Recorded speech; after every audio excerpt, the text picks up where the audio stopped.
আমার মা BNP chairperson Begum Khaleda Zia সর্বশক্তিমান আল্লাহর ডাকে সাড়া দিয়ে আজ আমাদের ছেড়ে চলে গেছেন। ইন্না লিল্লাহি ওয়া ইন্না ইলাইহি রাজিউন। মায়ের মৃত্যু নিয়ে ফেসবুকে আবেগঘন এক পোস্টে এমনটাই জানিয়েছেন বিএনপি ভারপ্রাপ্ত চেয়ারম্যান তারেক রহমান। গভীর শোক বুকে নিয়ে তারেক রহমান লেখেন, আমার কাছে খালেদা জিয়া একজন মমতাময়ী মা, যিনি নিজের সমগ্র জীবন উৎসর্গ করেছেন দেশ ও মানুষের জন্য। আজীবন লড়েছেন স্বৈরাচার, ফ্যাসিবাদ ও আধিপত্যবাদের বিরুদ্ধে। নেতৃত্ব দিয়েছেন স্বাধীনতা, সার্বভৌমত্ব ও গণতন্ত্র প্রতিষ্ঠার সংগ্রামে।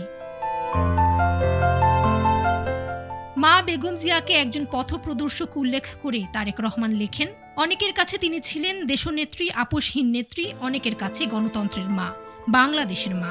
আজ দেশ গভীরভাবে শোকাহত এমন একজন পথপ্রদর্শককে হারিয়ে, যিনি দেশের গণতান্ত্রিক পথযাত্রায় অনিঃশেষ ভূমিকা রেখেছেন। মাতৃভূমির জন্য খালেদা হারিয়েছেন স্বামী এবং সন্তান। এরপরও তিনি ছিলেন অবিচল ও ত্যাগী। এ বিষয়ে তারেক রহমান লেখেন, দেশের জন্য তিনি হারিয়েছেন স্বামী, হারিয়েছেন সন্তান।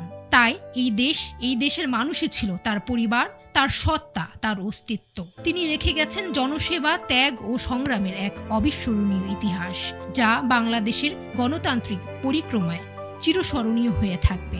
আপনারা সবাই আমার মার জন্য দোয়া করবেন। তার প্রতি দেশবাসীর আবেগ, ভালোবাসা ও বৈশ্বিক শ্রদ্ধায় আমি ও আমার পরিবার চিরকৃতজ্ঞ।